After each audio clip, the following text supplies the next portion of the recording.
I'm the host. I hope so. What was I talking about?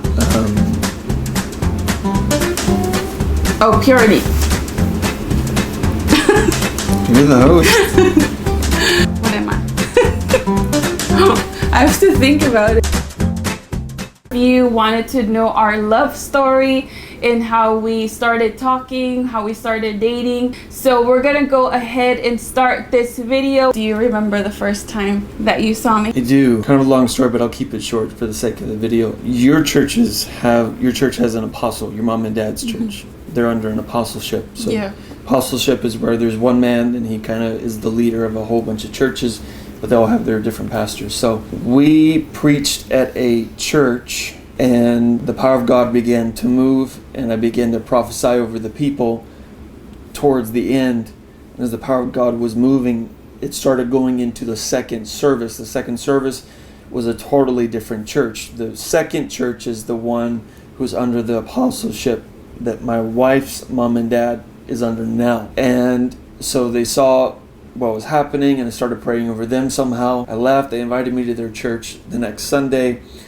Went to their church and they said, oh, you got to come to our apostle's birthday. And I was like, okay, it's kind of random. Never met the guy, but I went. My wife actually saw me there. That was my story. Yeah, this is how how I got connected to the church. So after that, I started going to different churches in the apostolic. Through my apostle. Yeah, and I went to the anniversary of that apostleship. I saw her speaking about a conference that you were doing at your church. So I thought she was pretty. I didn't hear anything from the Lord. I didn't have a fire fall down from heaven or something. I just thought she was pretty. And so I tried to find her after the service. Well, I found out that she had left before the service. And in my mind I was thinking, oh, that's kind of rude to just come and speak at a service and then just leave. But it's because she had to go to her church to attend some things. That's where I first saw her, but I didn't officially meet her. So I met her when you didn't invite me. Who invited me? Pastor Mirvea. I went there because Pastor Mirvea asked me to come. That's kind of how we met and we started texting. So the first time that I saw him was at my apostle's birthday, and my story is different because it's embarrassing, but the first time that I saw him, the Lord told me that he was my husband. And I felt really weird and awkward being in the same room as him. And that day, my mom was like, hey, trying to show me that there was this young preacher up there. I felt in my spirit that was my husband. But then after that, we didn't see each other anymore. My first impression on him was, this guy is totally in love with the Lord. I thought it was cool that he was young and that he was a preacher. So what was your first impression of me? I thought you were pretty.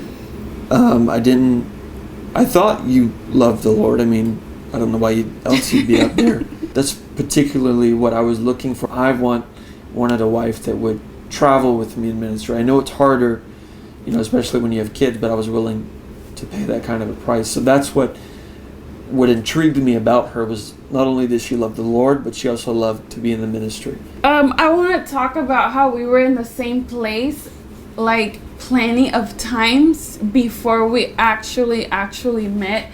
We were in the same building, same events, and somehow we never contacted each other. We never said hi to each other. I saw him once and then he saw me once. But then after we did this youth event, that's the first time we officially met and said hi. I was so busy that day because I was helping organize. When I did actually meet him, I didn't think anything of him. I didn't think oh my gosh, this preacher guy, how cute, or nothing. I was so focused on the Lord, and during that time, both of us were not looking to date or to get married. We were just so in love with the Lord. So when we actually did meet, our first thought was not oh, I want to date this guy or this girl. And then we kept doing events together, and he asked me to be his translator for some event, and then you invited me to this camp. So since we were friends and we were already talking, he invited me to this camp, Camp America Ablaze with Dr. Sandy. It was in Alabama, so I was not allowed to go out with any guy by myself, or to especially travel to another state to be by myself with some random guy. So I took my brother and my niece with me, and we talked with each other, and then I was staying at his house after that camp, like for 3 days. We stayed to get to know the state of Alabama, to like tour around and just go to different places. But he already liked me and I already liked him. The first place that he took me, I can't remember the first place that he took me. Was it the battleship? Yeah. Yeah, we went to this battleship. So after we started preaching and doing events together, we started talking every single day. And during that time, we started noticing our relationship with the Lord, because he would message me that he was gonna pray. I would text him, I'm gonna pray, and we would respect each other's prayer time. We were talking literally every single day, all day, nonstop. And we got to know each other. We asked each other, we did kind of like 21 questions, the game 21 questions. And we talked about like different things, but we talked about like core things about relationships, like money, where our hearts were with the Lord, how much time we were spending in prayer, if we read the Bible, just different things that we were actually interested in a person, not just like, hey, send me a selfie, or hey, what's up, what you doing. Like, we were actually talking like important things. I think by the time that we were getting closer to when he was gonna ask me out, we already knew a lot about each other, and we knew at that moment that the Lord had given us the green light to date. The Lord had said, yes, you guys are gonna get married. And we got confirmation from, like, we can't even count how many people we were supposed to be together. So on that trip that I went to visit him, he took me to this pond. So we were there, and then my brother was there, my niece was there. We were getting to know the state of Alabama. He was like, hey, come here. And we went to go sit down together. And the grass was literally filled with so many ants. It was so horrible. And mosquitoes. And we were trying to be like cute and romantic. But it was full of mosquitoes and ants. And then he was just staring at me. He was staring at me for like a really long time. And then he was like, I want to ask you a question. And he asked me to be his girlfriend. Yeah, I said yes right away. Yeah, because we already knew. I liked him and God had already said yes, so why not? That day we started dating, and then after that, it was like, it went so quick. Like, the Lord told us to go ahead and get married. Why we didn't go public right away was because we are both ministers, and we wanted to make sure that, you know, since we started talking, that this was okay with the Lord, that we were not a distraction for each other. We wanted to keep this just between us and the Lord, and of course our parents. His mom knew right away. His mom knew that I was his wife right away. The first time that I met her, because she's really prophetic. If you know Joshua's mom, she is so prophetic. Like, she will tell you like things about you that nobody else knows. So the first time that I met her, it was at that camp, and she held me in her arms like I was her daughter, and she wouldn't let me go. She hadn't talked to me. She just embraced me in that moment. And the Lord told me when she was hugging me that she was my mother-in-law. Then I was like, I know this guy is my husband. Like, there were signs everywhere. There was confirmation after confirmation. I knew. And we didn't want like a third party in what the Lord was doing in our hearts, in our lives, in our families. We knew that it was okay to make it public on the day of our engagement. When you are a Hispanic, because I'm Hispanic and I grew up very very monitored and with a lot of restrictions, like when you're gonna date, that guy needs to go talk to your parents. And that's something that I did really like, because he actually went to talk for dating me. You went all the way from Alabama to California specifically for that reason, to ask my parents if he could date me. And we went to, was it Denny's? Mm-hmm. We went to Denny's. Our pastors were there. My parents were there. He was there. I was there. And we talked. Like, we had already set up boundaries. Like, we're not going to be making out all the time. We're not going to be all over each other. Both of us expected purity from one another. We can tell you this, if somebody was to go back through our history of every single text message that we sent, we never disrespected each other in a sexual way, ever. We never even talked about like, oh, you're so hot, like I can't wait, like, you know. And that's what I loved about him, that he was so respectful. He never tried to rub up on me. And I'm just being honest here, because if you're dating somebody who always wants to be kissing you and just talks about your looks, and you know all they want to do is be all over you, you need to get rid of that person. So yeah, we always had a chaperone.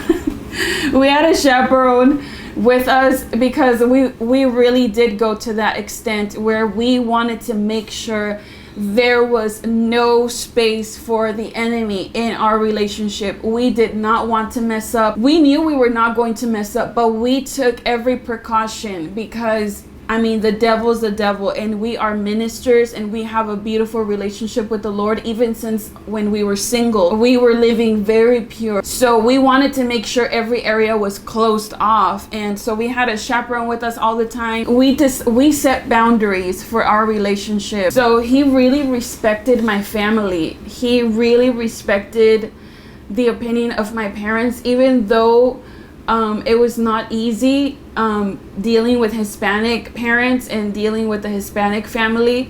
I mean, my family's amazing, but you know, sometimes when you're Hispanic, your family can be very, very strict or very opinionated. So he was really good with that. He honored every single part of going through our relationship, all the way through our engagement, all the way even to our marriage. In fact, we didn't even talk about sex until like a week before we got married, because we were doing a pre-counseling book. So we didn't even get to talk about sex until almost a week before we got married. We set boundaries. Why were boundaries important for you? Well, I mean, it keeps you away from sin. Staying away from sin keeps you closer to the Lord. I mean, we didn't care, at least I didn't. I know I didn't for sure. I didn't care what people thought. I still don't. You know, if someone has an opinion, that's wonderful, but it doesn't grab my attention whatsoever. You know, it's what the Lord thinks about me. The reason why we kept boundaries, the reason why we set all these restrictions was not for people. It wasn't to show people that we were men and women of God. God knows everything about us. Yeah. He knows our thought life.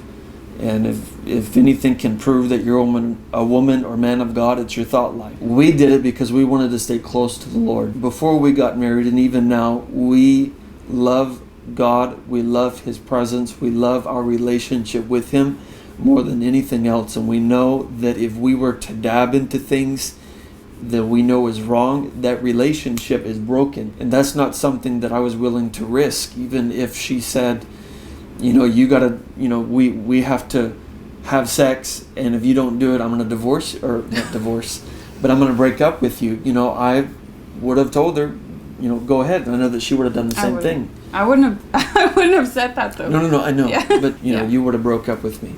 That was our determination, is I've already put the Lord first. You can come second if you want, We did it because we love the Lord. We know what He requires. We know that holiness keeps us closer to Him.